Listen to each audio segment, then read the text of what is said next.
So when I was younger, I live in Utah, and there's a slogan, and it says the greatest snow on earth. Some of you guys may have come out to Utah and ski, I don't know. But I always wondered, is it the greatest snow on earth? Because I'm not a skier. But what I didn't realize, there's a lot of companies here that you may have heard of, and one of them has been around for 47 years. It's not a trivia question, but that company is Kimber Kable. So guess what? We're going to take a tour of Kimber Kable today. We're going to find out how they started. We're going to talk to the employees. I'm Adrian Alexander with the Absolute Sound. I'm a little bit cold, obviously. That's why I have the coat on. Let's get started with the interview. Come on in.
Hey Lonnie, nice to see you again. Thanks for coming to Kimber Kable. You're welcome. This is Lonnie. I've known Lonnie for 30 years. I hadn't seen him for like 30 years. So I'm going to have Lonnie tell you a little bit what he does at Kimber Kable. I've actually been with Kimber since 1987, and then with my graduate degree, then I kind of started to run it in like 97. Basically, 30 years now.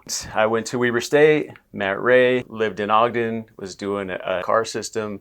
Got wire, thought if it sounded that good. My grandparents moved next door to him, and that's how the whole relationship kind of started and where I came to work for Ray. You have an umbrella of companies. Tell us a little bit about that. Ray started with a lighting and sound company, actually, and that's where he kind of decided that he needed to design a cable that would reject noise when the lights and music and everything started to happen in the discotheque era, and that's when, he kind of designed this first product, the 4PR, by braiding it to reject noise and to stop that interference. So we started Kimber Kable back in '79. So then we started with the need to have heat shrink tubing printed on the wire and to name it and to mark it and make it look nice, and we couldn't find anybody that could get us the product on time and have it and work well. So we started a company called heatshrink.com. During that process of that need, it drove us to have another outlet or another supplier of the heat shrink, and then we became that supplier for a lot of other people in the audio industry, auto industry, medical, automotive, all kinds of different industries that use heat shrink and braided sleeving. We found a need for a good IEC plug for power cords, and so we started Wattgate. They manufacture the IECs, the wall outlets and wall plugs. And so we're kind of had that because there at that point also there wasn't a great IEC to go on a thicker 10 gauge type wire that was easy to use and had a good nice tight contact made of good materials. You guys be at Exponent this year? Releasing a new product, actually, a new interconnect. It kind of uses a similar design as what we did with our select speaker cable. So it's multi-layer, multi-strand, so we have solid core, stranded, and just a whole different design, just to the next step above where the current models are at. So there'll be more details coming on that. I'll show you guys around a little bit. Okay. Like I mentioned, Ray's had recordings, and there's, we have tons of CDs. He actually got Record of the Month. It was a Stereophile Record of the Month that Ray had recorded. Let me ask you, so I wasn't even aware that he did this type of thing.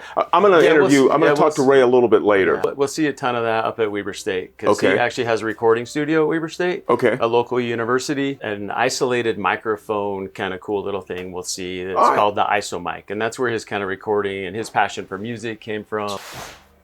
So here we go. This is the factory where we have guys making cables, putting cables together. Wow. So we keep heading this way. So we have, a couple different laser machines where we'll laser on connectors. This is just an example. We take the carbon connector, an XLR, we laser on it ourselves, and we'll give them serial numbers. We put the Kimber Kable name. Okay. Whether it's the left channel, right channel for this one. Oh, wow. So we do tons of different stuff. We laser our own, wood products, a lot of different things that we mark. So what made you guys decide to do a laser? Because I think that's pretty unique. Kind of that same thing, just a need. We needed to fulfill it, and it was much easier to do it ourselves than always send it out and wait and get it back wrong. And where we're doing a lot of custom products, because that's one of our big things, is that we are super customizable. All of our products have different, parts, or we can do different tech flex, we can do different braids, we can do different, all kinds of different things like that, and different lengths. So everything that we do, we needed to be able to have that happen, just to customize and have it quick, and we get most things out within a day or two. Smart. Now we kind of come to the cool spot, right? Oh, wow. So these braiding machines that Ray had taken and had to redesign a rope machine. Braiders they weren't around in, the 70s, right? He had to make it so that we could braid wire. This is our 12TC that's actually on the braider right now. Wow. Show you that it's really made right here in the USA, in Ogden, Utah. And we have other braiding machines and others around, but this is the kind of meat and potatoes right here. Okay, so none of this is outsourced, obviously. No. Wow. So you put your money where your mouth is. Okay, this is this is the real deal. Okay, so so you have 1, 2, 3, 4 of these machines. Yeah, 4 of the ones that will braid speaker cable. Then we have other machines that will do interconnect. On those machines, you saw a bobbin. So each one of these bobbins, so we'll take a bobbin like this, put it on a spool. We did an old drill press, put it and rewound it so that it goes the other direction, so we can put the wire on it. So then when it goes on the machine, it comes off in the correct direction. We actually hand wind every single bobbin that goes on those machines. This is where you've stocked some of the wire, or? Yeah, this is just some of the wire that's stocked. And this is obviously the finished product. Right? Finished goods, okay. After the braiding machine, it comes off, it gets tested in a little tester here that tests up to 10,000 volts, every single one, to make sure there's no nicks or damages or anything like that. So it'll find if there's a spot that's broken. So when you get it, it's gonna work. Moving on from there, we have multiple stations for people to hand solder interconnects. Josh is making a Kimber Select interconnect right now. Oh, let's take a look at this, Josh. Here's one of the wood pieces I was talking about that we'll laser on and we cut and make all the way. And he's got it so that it tests while he's making it. It's got it all set up. So hey, Josh, I'm Adrian with the Absolute Sound. How you doing? Good. How are you? Let me ask you a question. So this is meticulous work, obviously. How long have you been doing this? What made you want to do this? So I've been doing it since 2019, I believe, and it sounded like pretty interesting work. This is the Select stuff. Yes. So for those of you that have bought it, this is the gentleman that did this. When you're out of this place, what's your passion? What do you do for fun? I like nature a lot. I like hike and stuff like that, and then movies, of course. I like balance. Okay, so that's kind of how you get away from all this stuff. Yeah. All right, well, hey, man, it's nice meeting you. You as well. All right. So then we kind of move on to the speaker cable area where we have guys here that'll be making it. Here's Andrew. So this is our older model, the 33. It's an order going to Korea. Korea, okay. So how many meters is this? 2.5 meters for this one. Wow. Yeah. Okay. So it's all set up and they have measurements, how they make it to the exact specification every single time. Thanks, man. Thanks for showing us. Of course. Nice to meet you. This is where we have some interconnect stock, so where we can just pull it and take it and ship it. So after everything has been done, connectors put on, tested, and then while being made, as you saw with Josh, we also take it and retest it again in a different area, and then to make sure that everything goes out and then it's been tested a few times by different people, just QC kind of things after years. So you guys ship all over the world, I would assume? Yes. I'm not sure if there's a country we haven't shipped to.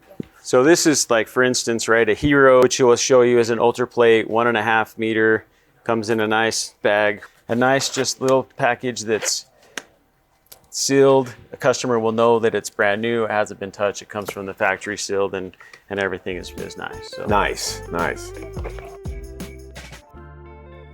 So Shane, how you doing, man? Not too bad. How about you? Good. I'm Adrian with the Absolute Sound. You know what? We know each other from like 30 years ago. Yeah, a long time ago, right? So tell us a little bit about what you do for Kimber. So nowadays, I do a lot of the purchasing. Okay. I also do the production management in the back, some of the shipping, although I have Josh in the back that helps me do a lot of that stuff nowadays. Okay. So I also put on orders for international people, a little bit of domestic here and there, and communicate with a lot of the distributors internationally, actually.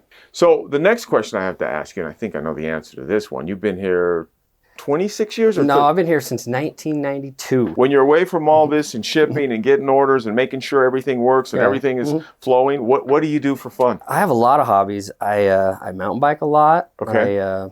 I backpack, Grand Canyon, Wind Rivers, Uintas. I golf, lots of stuff I like to do. You just have fun away from here. Yeah, ski. Wow. Although this has been a horrible year for that. I was going to say, the snow hasn't been around that much.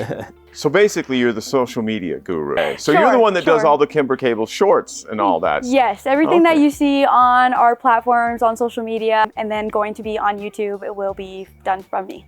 Great. So let me ask you, so how long have you been with Kimber? I've been with Kimber for 6 years now. Hello, Rich.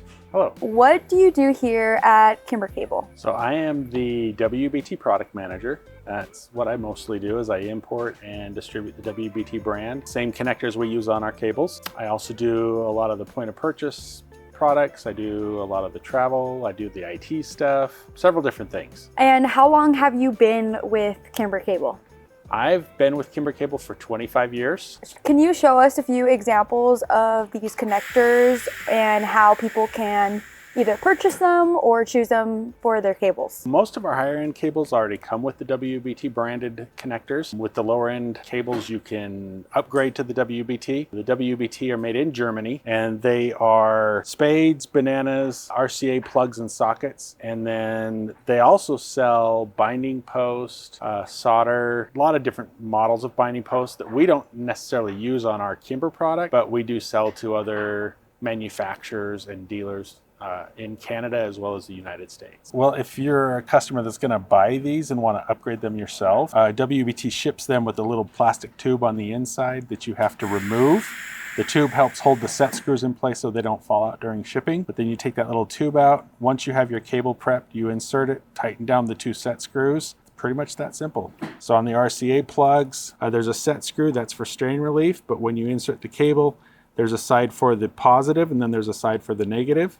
When you solder that on, they also sell quick disconnects that you can crimp to the wire first, and then you can insert and push those on if you don't want to use a soldering iron. There's also a little tool that you can use to remove this central unit right here, and it would actually allow you to solder it outside of the connector and then reattach it. So all of WBT products have a locking feature. On the RCA, there's a rotating top. It was patented, but the patent has since run out. And that rotating collar, actually, when you tighten down the barrel, that collar seats against the RCA. The connector doesn't rotate as you tighten the collar down. What is it that you like to do on your spare time when you're not selling WBT or traveling or talking to customers? So I like to do woodworking and fly fishing. I also like to collect knives. Thank you for your time. You're welcome.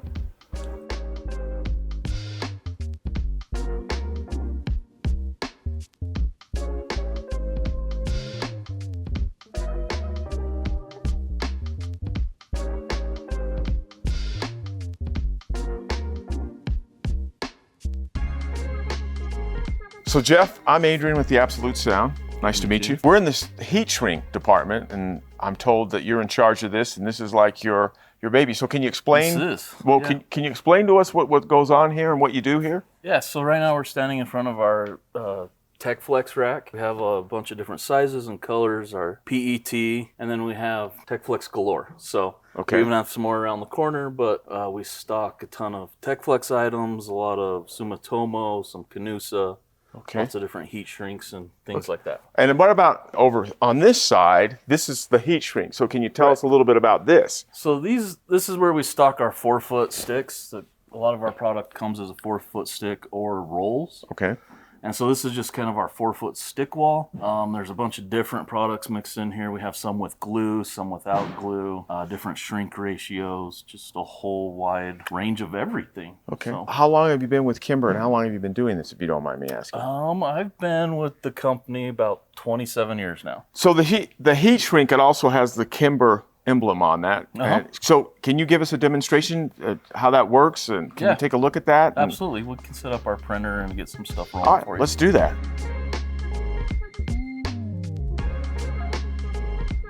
Hey Brian, I'm Adrian. How you doing? Nice to meet you. Well, why don't you tell us what you do for Kimber Kable? So I run the division heatshrink.com. We're a division of Kimber Kable. We supply heat shrink tubing, of course, to Kimber and many of Kimber's competitors across the world. I didn't know that. Kimber, the competitors. Okay. And how long have you been in that capacity? I've been with Kimber Kable for 30 years, and heatshrink.com is about 32 years old. Jeez, I mean, you guys have been here forever. Yep. Wow. So let me ask you a question. So when you're here all day and it's crazy and obviously you're super busy, what do you do for fun when you're away from this place? I saw a picture behind you. A lot of golf. Okay. A lot of golf. A lot. I was gonna... One of the things, we also have Wattgate, and Wattgate is also a division of heatshrink.com. And Wattgate is our AC power cords. Oh, that's right. We talked about that. Yeah, okay. We also supply those to Kimber and many Kimber competitors, and of course with many retail sales to people building their own power cords in their homes. So I run that division as well. All right, great, great. Wow. It was good to meet you. You too, Adrian. Thank you. Have a good day. All right, cool.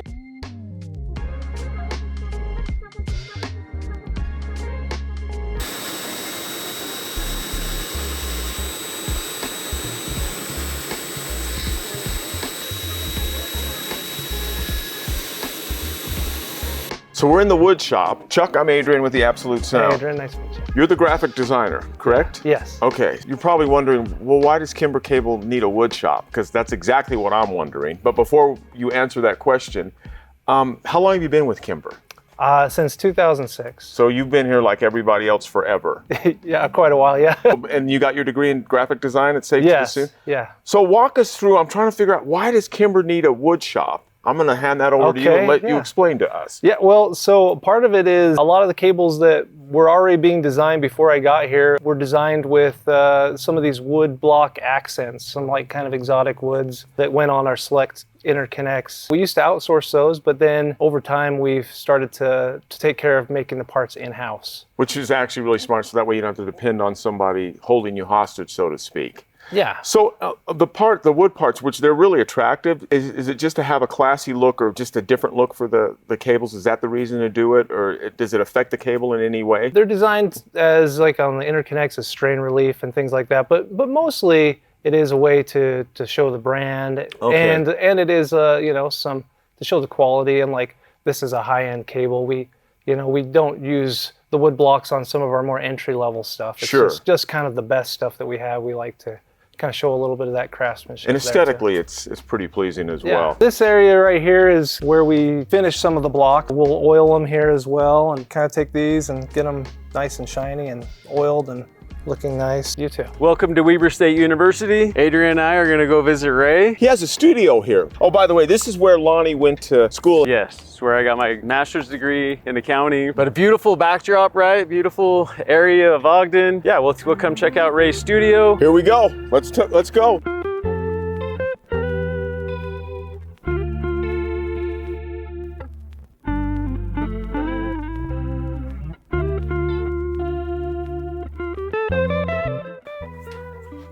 Hi, Ray. Hello.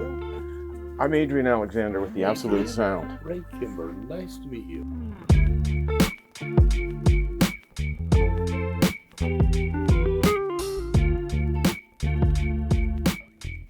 So Ray, we're at Weber State. This is the recording studio that's named in your honor. Can you tell us a little bit about that and how this all evolved? Okay, so we're going to back up in a little while and look at a thing called the IsoMike. I was stage manager here in the late 60s, mid 70s. Okay. Then kind of drifted away from the school when I got going with Kimber Kable. And I had this idea of how to prevent a microphone from seeing it itself with the other acoustics. And so we record a few things, and then the playback is pretty astonishing. And this is from the mic? Well, the baffle. But to record using the IsoMike here required trussing that had to be disassembled at Kimber Kable, reassembled here, brought up here, the IsoMike folds. So the whole thing had to roll and be transported. So my thought was, oh man, if we could get a studio or a recording control space, that would make it much better. We'd talked about it over the years, and then all of a sudden the dean comes to me and says, you know, we think we're ready to go. He presented it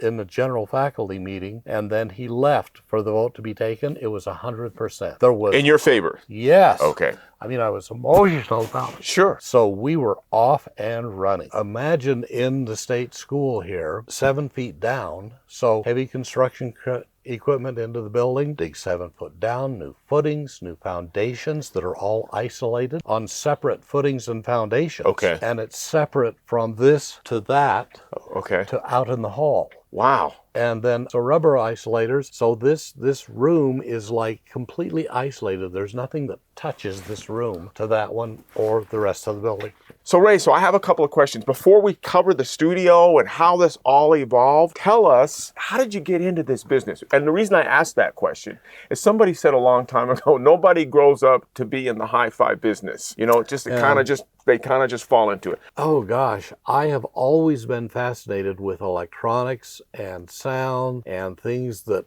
lit up or made little puffs of smoke. I'm an oldest son, and my father was a repair technician. He graduated from Coyne Electrical in Chicago in the 50s. Okay. He had certifications in refrigeration and in television and in radio and in power generation. And so he was a smart guy, and he was so awesome just to sit. And he loved to have me sitting next to him and just pointing at stuff. And he would also bring home carcasses of various electronics, like old televisions that were unrepairable, and I could just simply take them apart. And so I learned how to use cutters and tools and all of that stuff at an early age. Forgive me for asking this question, but nowadays, and when I grew up, I don't think they had electronic classes. Can you tell us what was electronic class like? Oh, this was pretty intense, and this was right at the transition between tubes and transistors, so I got a little dose of both. Okay. But they had these huge educational things that rolled around that had big boards that you would slide in and out, and then they would interconnect. And so by choosing the boards, you could do a power amplifier or a radio or an oscillator or something. We did soldering, and we did circuit boards, and we did all kinds of stuff. I ended up working at a company in Los Angeles, essentially their chief engineer, and they did pro sound and lighting. And this is right at the time when the first disco craze was hitting.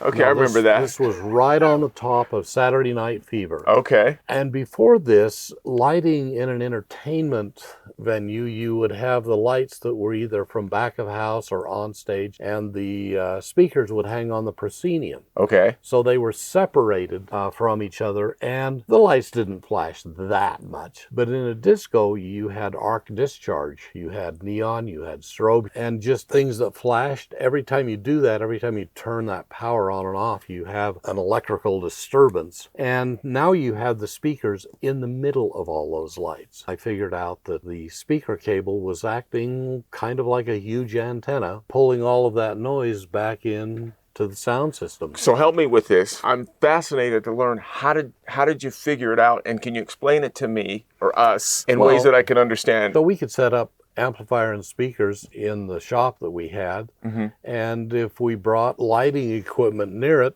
you started hearing buzz and pops out of the sound system. Okay. And then by a series of elimination and testing, it was the speaker cable that was doing it, because the output of an amplifier is the output, but it is also the input to two other little pieces of circuitry, the negative feedback loop and current limit. That's the amplifier protect itself from overload or other missteps. So you figured that out. Yeah. And is that what helped you evolve into creating your own? Right. I just kept considering this over a period of a few months. It's like, okay, so if we put the speaker cable in conduit, yes, that will shield it. But then the problem is that as you're passing speaker level down wire in a conduit, the cable inside the conduit will mechanically rattle around with every bass beat. Okay. So that means that you are dissipating energy within that, and you're causing some other fidelity problems. So my idea was to build a cable that would essentially self-shield. So by counter-rotating the braids, it doesn't act like an antenna. So there's going to be people that say, well, you know, speaker cables and braided speaker cables and power cords and interconnects, it's all snake oil. Oh, no. But how would you explain that to somebody? I have a couple of ways of responding to that. The typical way that I would respond is I said, let me take your name and a number, and I will double check when I get back to the office to assure that you don't have any on order. And if there is, we'll cancel the order. No problem. And they say, well, what about some testing of speaker cables? And I would say, well, we've discovered a couple of things. First thing is that short cables tend to work better with fidelity, but longer cables are much more beneficial to me. Because I sell more cables. Sure. Okay. All right. That makes sense. That makes sense. So that breaks it up a little bit. So in the company that you started, because what I was impressed with, there's a lot of tenure there. I mean, Lonnie's been there forever. So what are you the most proud of? A couple of things. We have statistically, I think, the lowest turnover for unemployment claims in the state of Utah. I mean, that's a good answer. Yeah, I like to find good people, and then I like them to hang with me. And I like to hire people that are smarter than I am. That has proven to be unsettlingly easy to do. That's a humble statement. Nah, true. And it was great to tour the factory and see everything. So Ray, I wanted to tell you, thanks for sitting down and spending some time with me. And it was a pleasure to meet you finally in person.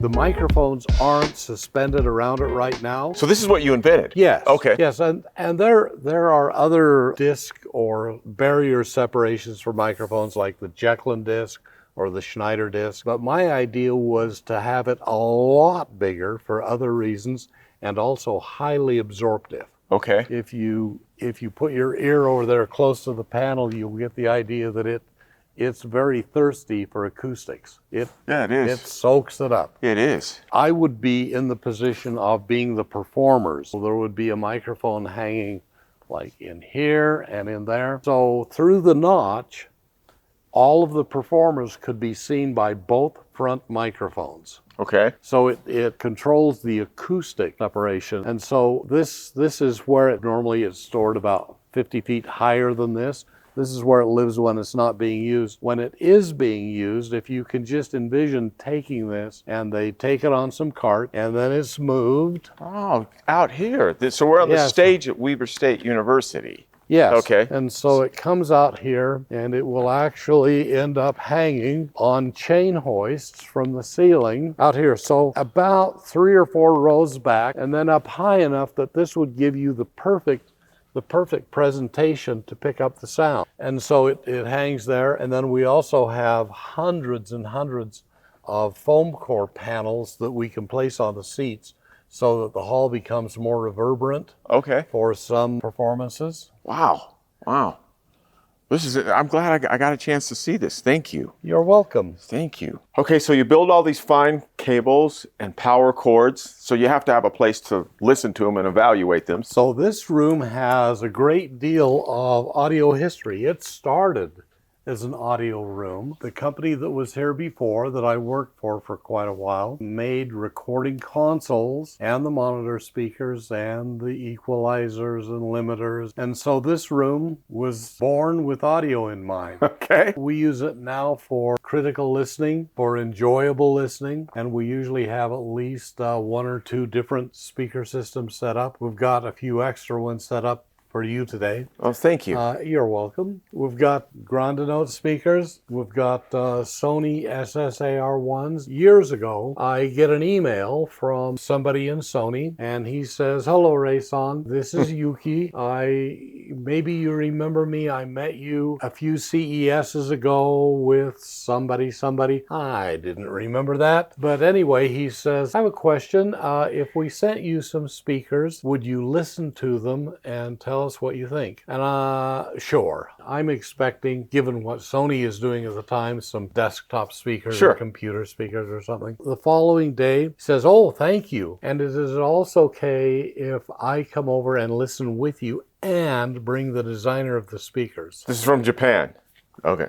At that point, alarm bells are going off. So you know they're serious. Well, I have no idea what's going on, but I say yes. In due course, a couple of weeks later, this gigantic pallet shows up with 2 big crates on it, and I don't know what to think about this. We unpacked speakers and they are beautiful. I mean, the craftsmanship is just simply amazing. No English information at all.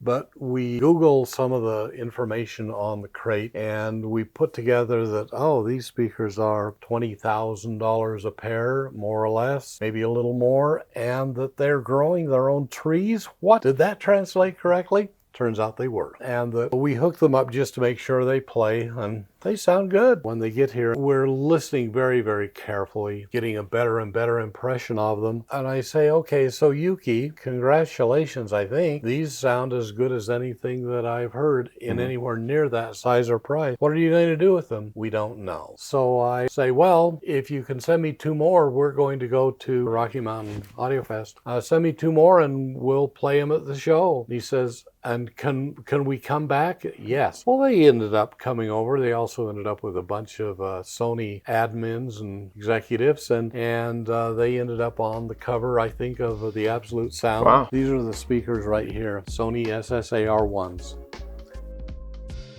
These speakers are amazing. It's obviously a very high-level project within Sony. Why did the Bluebird of Happiness fly over Utah and crap these awesome speakers into Utah to somebody who is like on the fringe of the industry? I mean, really. And he said, well, I can explain that. When we set out to do these, we were aware that there were some differences in cables. And so we sent our teams into the retail marketplace in Tokyo and we bought every single cable we could lay our hands on. And then we brought them back and gave them to our engineering people. And he said, frankly, yours were the only ones that had technical validity. Wow, that's quite a compliment. So he said, we decided to use them as we were developing this speaker from years ago. And then we are, of course, one of the 2 partners that developed Super Audio CD and DSD. And so we were getting good, high quality recordings from everywhere. And one day, one of us noticed that one of our favorite discs had your name on the back of it from IsoMike. He said, we thought, okay, we're using cables and we're listening to music that he did. We want to know what he thinks about the speakers. He said, so that's why. That's quite the compliment. That's why you have, oh, I was very much complimented.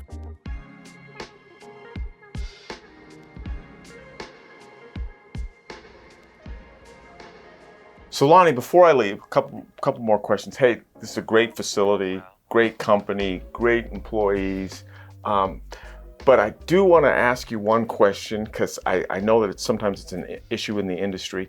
How do you guys deal with the counterfeit things? Because sometimes that's going on with cable companies. How have you addressed that over the years? Yeah, it's always a difficult question. And then the worst part is how it affects the customers, right? Because sure. They're not getting the same quality of product when you buy a counterfeit. It might look the same, but certainly inside and outside and the sound is not the same. With the quality purpose, you know what I mean? If it was just you going to get a better deal, right? That's one thing. But sure. where you're not getting the same product for a better price, when you start buying into the counterfeit, you know, it's just something that doesn't give you the same type of quality. You might as well have bought our cheaper 4PR, you know, line as it is to try and buy a more expensive counterfeit product for less. Well, and I remember, I like that what you told me, what you guys put in place to get that is with the heat shrink, and you can tell immediately. And I know you haven't had much of a problem, but sometimes it's a concern. So people that are considering Kimber Kable, I just want you to know that, hey, they've addressed this. We have different companies that actually pursue the counterfeiters online to take them down and trying to prevent as much as that as possible. So we pay companies to do it. We have lawyers that actually go through and write letters to people who are putting stuff on there, or just using product and calling it Kimber. So we do our best, but it is an issue. And one of the main things I think is just to advise consumers that there are those counterfeits out there and they're not the same. Good. No, that's good. You guys have done your due diligence and you guys are ahead of the curve. Sorry you missed a few employees. We got a guy who actually just does that too. And you know what? This was great. And let me just ask you this question. If somebody is in Utah and they're a big fan, can they come by and see the facility? Yes. Okay, so they're welcome. Yes. All right. It was good to see you again. Thanks for doing the interview. We had a great time. Hey, this is Adrian Alexander with the Absolute Sound. You know we have a magazine. Don't forget to like and don't forget to subscribe. Thank you for watching.